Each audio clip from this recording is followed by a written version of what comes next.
Puji nama Tuhan. Shalom Bapak Ibu dan Saudara semua yang terkasih dalam Tuhan Yesus Kristus. Selamat hari Minggu. Tuhan Yesus baik. Amin saudara. Kasihnya tak pernah berubah dulu, sekarang, dan sampai selama-lamanya. Mazmur 42 ayat 2 mengatakan, seperti rusa yang merindukan sungai yang berair, demikianlah jiwaku merindukan Engkau ya Allahku. Mari kita siapkan hati kita, pikiran kita, dan seluruh kehidupan kita. Kita mau datang ke hadirat Tuhan untuk menyembah Dia pada pagi hari ini. Mari kita bersatu di dalam doa. Bapa yang baik, Bapa yang mulia, Bapa yang setia, Bapa yang kami kenal dalam nama Tuhan Yesus Kristus, kami mengucap syukur buat pagi yang indah yang Tuhan boleh berikan. Kami mengucap syukur buat nafas hidup yang Tuhan boleh berikan buat hidup kami. Tiba saatnya Tuhan, kami mau memuji dan memuliakan nama-Mu. Kami mau menyembah Engkau. Kami mohon Engkau hadir dalam jalannya ibadah kami ini. Kami mohon Roh Kudus memimpin ibadah ini dari awal, pertengahan hingga akhirnya. Biarlah nama-Mu saja yang dimuliakan, ditinggikan melalui puji-pujian kami. Dan kami mohon persiapkan hati kami ya Tuhan, untuk boleh menerima kebenaran firman. Terpujilah nama-Mu, pimpin jamah lawat kami pribadi lepas pribadi. Di dalam nama Tuhan Yesus Kristus, kami berdoa dan mengucapkan syukur. Haleluya. Amin. Yesuslah penolong kita. Dia penyelamat hidup kita. Dia gunung batu dan pertahanan kita. Biarlah setiap mulut kita memuji nama-Nya. Sepanjang umur hidup kita. Mari kita arahkan hati dan pikiran kita, seluruh kehidupan kita mau memuji nama-Nya pada pagi hari.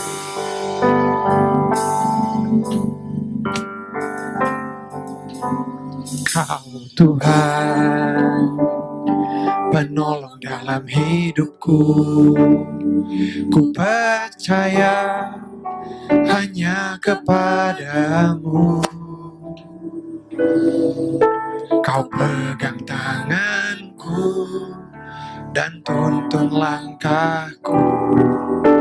Yesus, Kau perlindunganku. Kau Tuhan, kekuatan dalam hidupku, penolongku dalam kesesakan. Kau gunung batuku dan pertahananku. Yesus, Kau kemenanganku. Yesus, padamu ku berseru. Kaulah penyelamatku. Terpujilah Kau Tuhanku. Ku memuji nama-Mu sepanjang umur hidupku.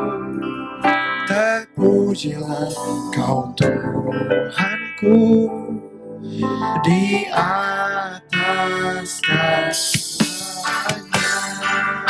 Kau Tuhan kekuatan dalam hidupku.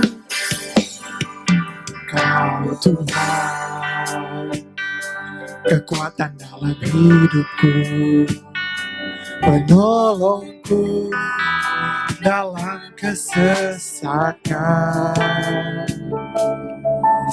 Kau gunung batuku dan pertahananku. Yesus, Kau kemenanganku. Yesus, padamu ku berseru. Kaulah penyelamatku. Terpujilah Tuhanku. Ku memuji nama-Mu sepanjang umur hidupku. Terpujilah Kau Tuhanku. Yesus, padamu ku berseru. Kaulah penyelamatku. Terpujilah Kau Tuhanku. Lalu ku memuji nama-Mu sepanjang umur hidupku. Terpujilah di atas segalanya. Kaulah sumber kuatku, Kaulah kehidupanku. Oh, Kaulah pertahananku. Ku percaya padamu, Yesus.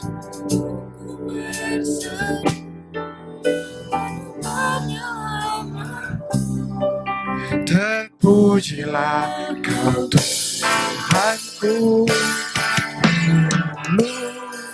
Ku memuji nama-Mu sepanjang umur hidupku. Terpujilah Tuhanku di atas segalanya.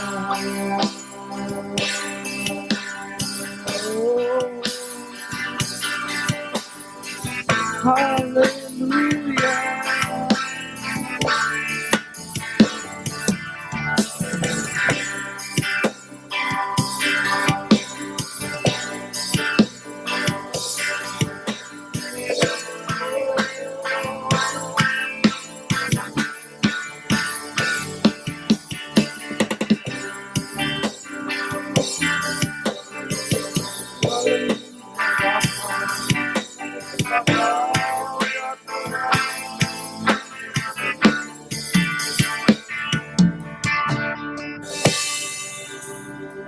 Padamu kami berseru ya Tuhan.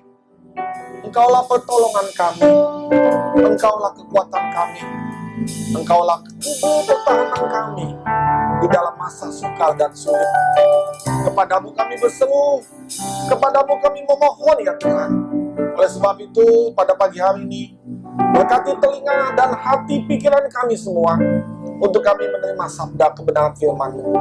Berkati hamba-Mu dalam menyampaikan firman ini, agar kuat kuasa daripada-Mu saja Tuhan melingkupi dia dan semua orang yang mendengar firman ini, baik yang ada di tempat ini ataupun di layar lain ya Tuhan, melalui media elektronik, media sosial.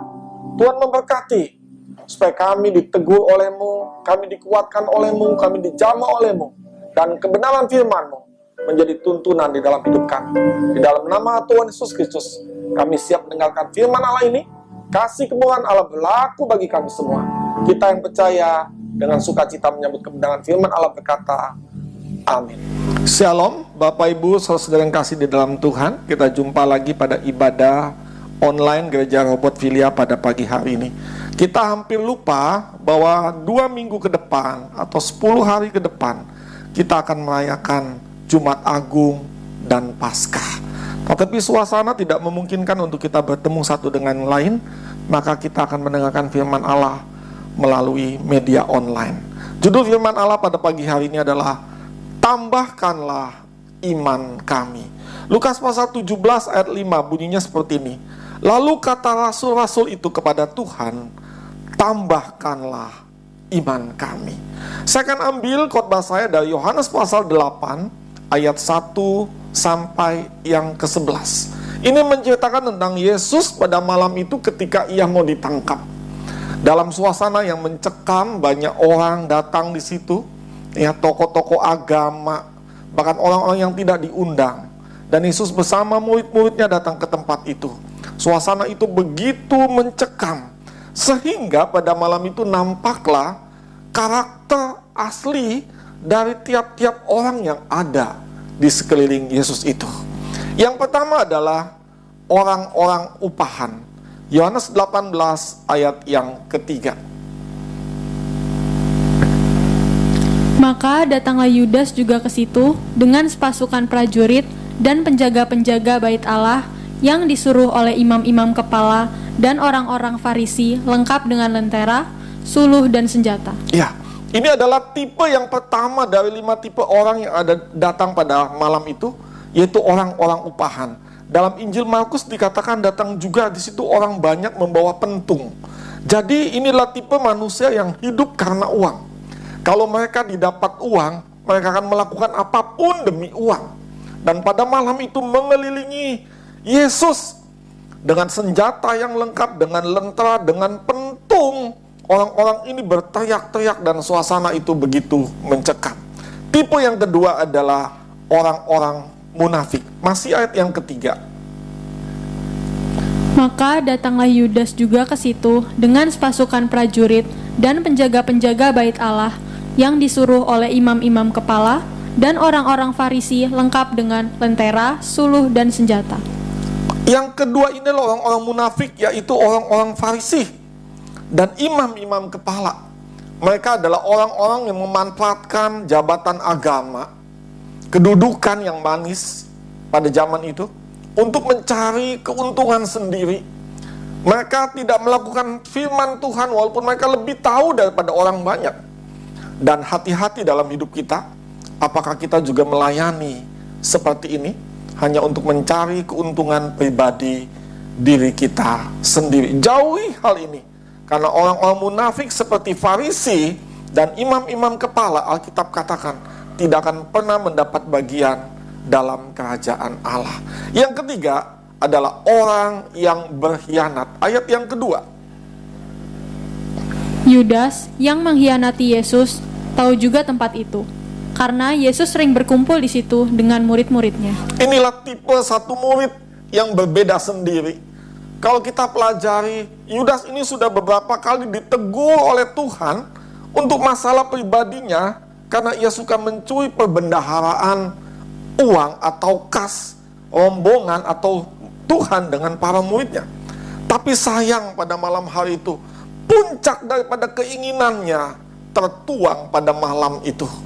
Dia berkhianat kepada Tuhan. Ada orang yang mengatakan, kalau Yudas tidak berkhianat, maka tidak ada penyalipan. Tidak. Alkitab justru berkata, sebaiknya kalau mungkin orang yang seperti ini tidak akan pernah lahir di muka bumi ini.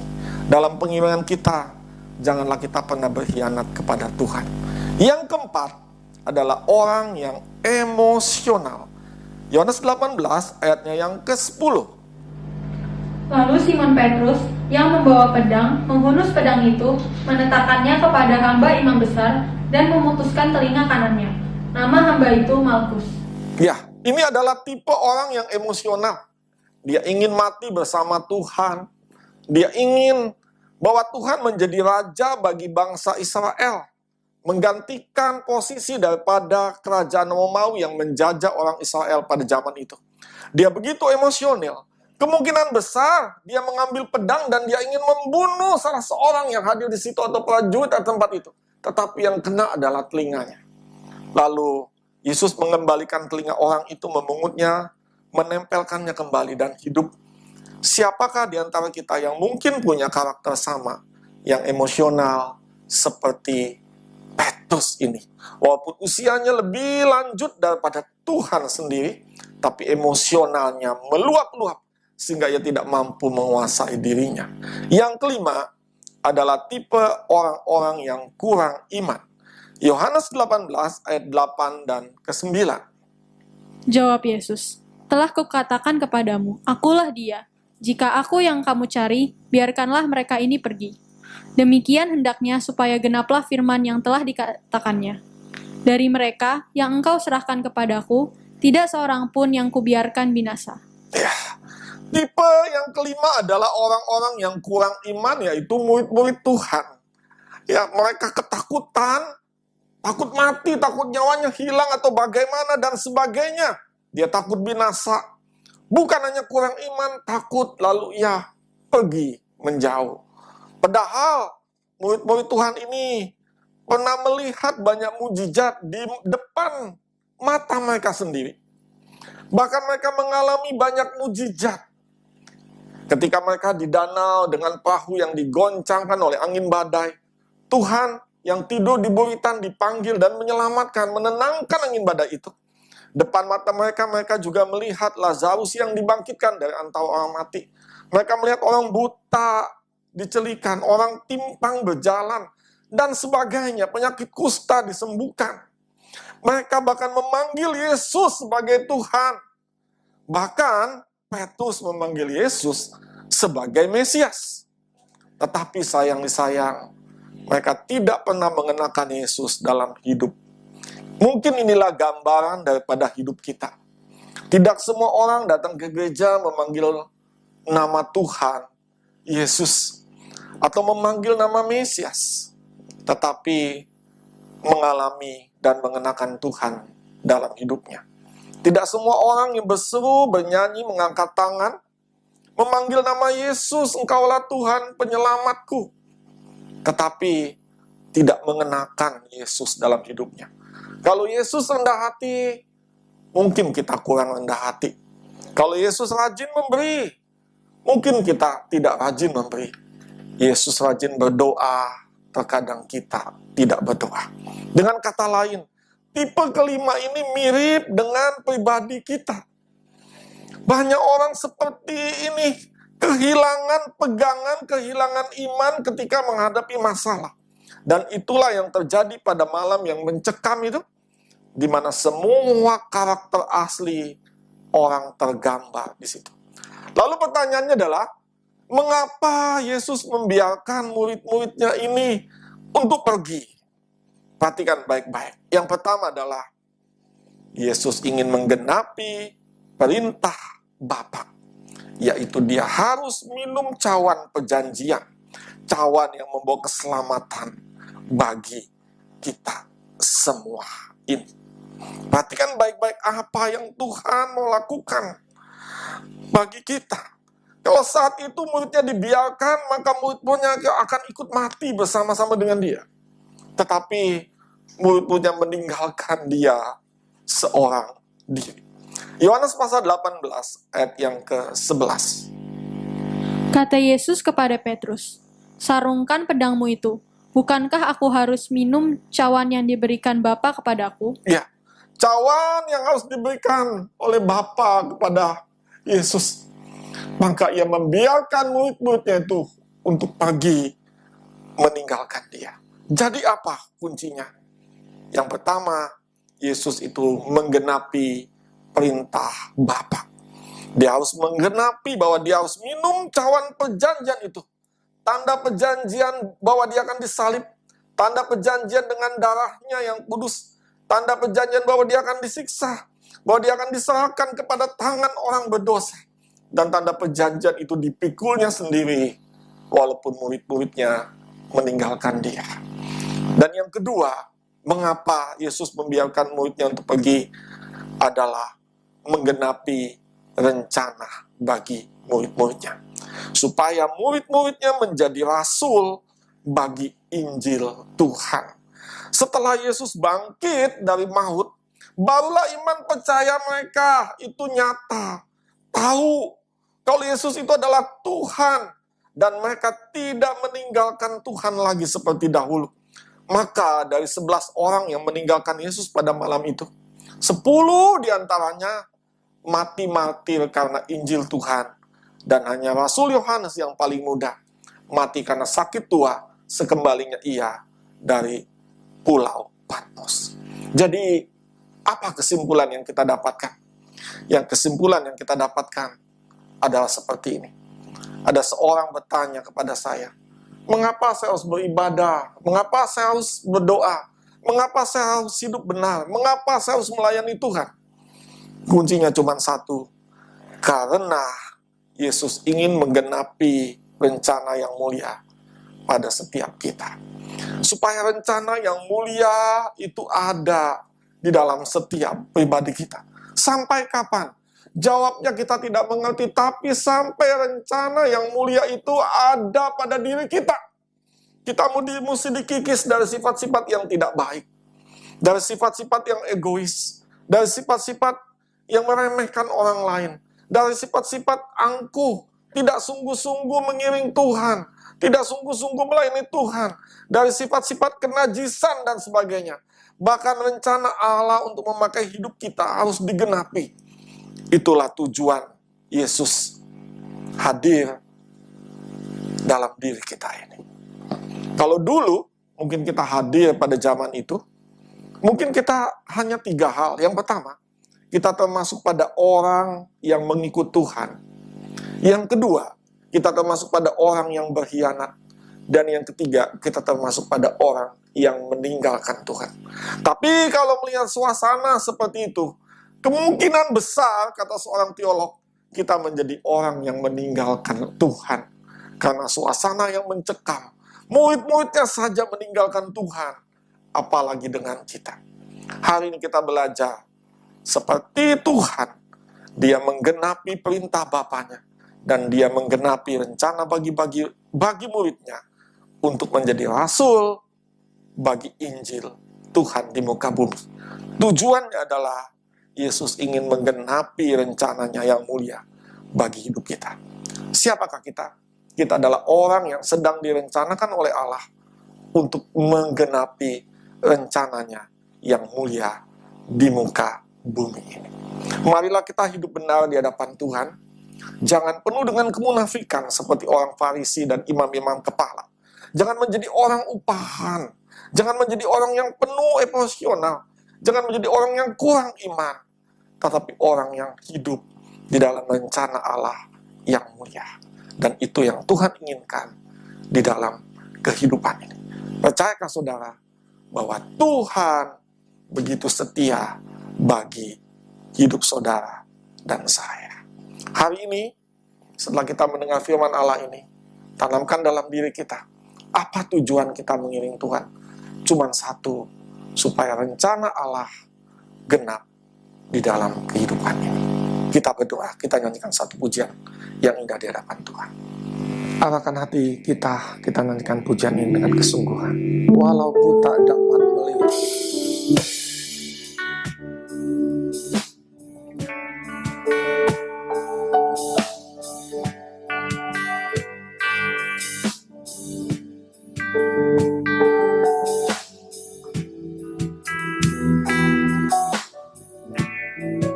Katakan ku sadar tak semua.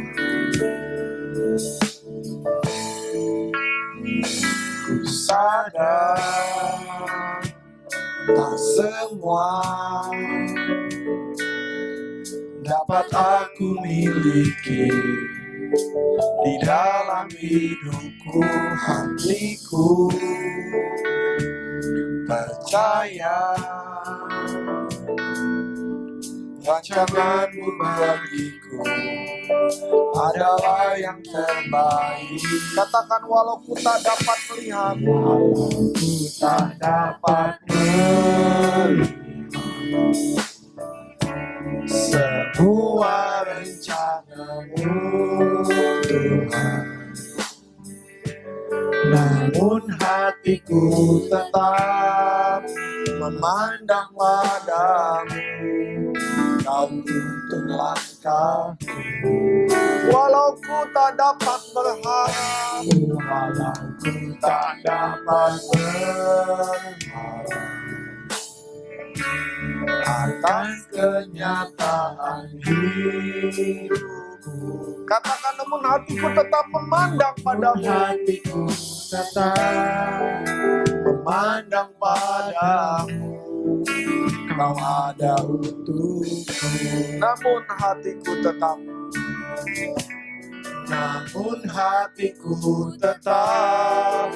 memandang padamu. Kau ada untukku. Sekali lagi katakan, namun hatiku tetap memandang padamu. Namun hatiku tetap memandang padamu.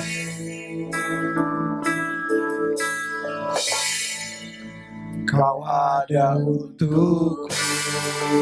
Ya Tuhan, berikanlah kepada kami, tambahkanlah iman kami ya Tuhan, agar kami bukan orang yang gampang diombang-ambingkan oleh keadaan yang mungkin mencekam dalam hidup kami. Jadikanlah kami orang yang masuk dalam rencana-Mu yang mulia. Kami mengiring Engkau sampai rencana-Mu genap dalam setiap pribadi kami. Sebab itu ya Tuhan, apa yang telah kami dengar, apa yang telah kami dapatkan pada pagi hari ini, boleh menjadi sesuatu yang baru untuk kami terus tinggal di dalam kebenaran firman-Mu, Untuk kami terus Tuhan beriman kepada Engkau. Di dalam nama Tuhan Yesus Kristus. Kami berdoa ya Tuhan untuk setiap orang yang mendengar ibadah pada pagi hari ini. Melalui media online. Tuhan memberkati mereka dimanapun mereka berada. Yang susah Tuhan berikan penghiburan. Yang sakit Tuhan berikan kesembuhan. Yang sedang dalam kesusahan Tuhan angkat kesusahannya. Tuhan gantikan dengan kesukacitaan. Yang sedang dalam masalah Tuhan berikan jalan keluar. Ataupun yang sedang dalam kekurangan. Tuhan berikan kecukupan. Karena kami percaya kami sedang masuk dalam rencana-Mu yang mulia. Dalam penggenapan-Mu yang mulia. Dan itu Engkau telah nyatakan Tuhan. Melalui kuasa-Mu. Melalui firman-Mu yang kami dengar. Pada pagi hari ini. Di dalam nama Tuhan Yesus Kristus. Berkati firman ini. Dan berkati setiap kami yang mendengar firman ini. Berkati setiap orang yang telah melayani dan mengambil bagian. Di dalam acara ini Tuhan. Terpuji nama-Mu. Tetap angkat tangan saudara. Kita akan pulang dengan membawa berkat daripada Allah Bapa di surga. Saudara-saudara yang kekasih di dalam Yesus Kristus, marilah kita mengangkat tangan untuk menerima berkat Allah. Marilah kita mengarahkan hati kita kepada Tuhan dan hadirat-Nya. Maka berkat Allah akan memenuhi hidup kita. Berkat Allah akan memenuhi keluarga kita. Berkat Allah akan memenuhi kesehatan kita. Berkat Allah akan memenuhi pekerjaan kita.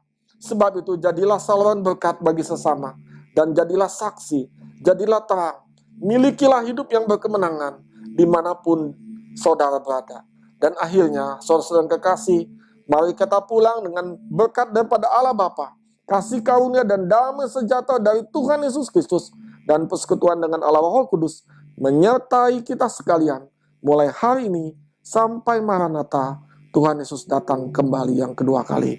Dengan segala kerendahan hati, sidang nikmat menerima berkat ini, semua berkata, Amin.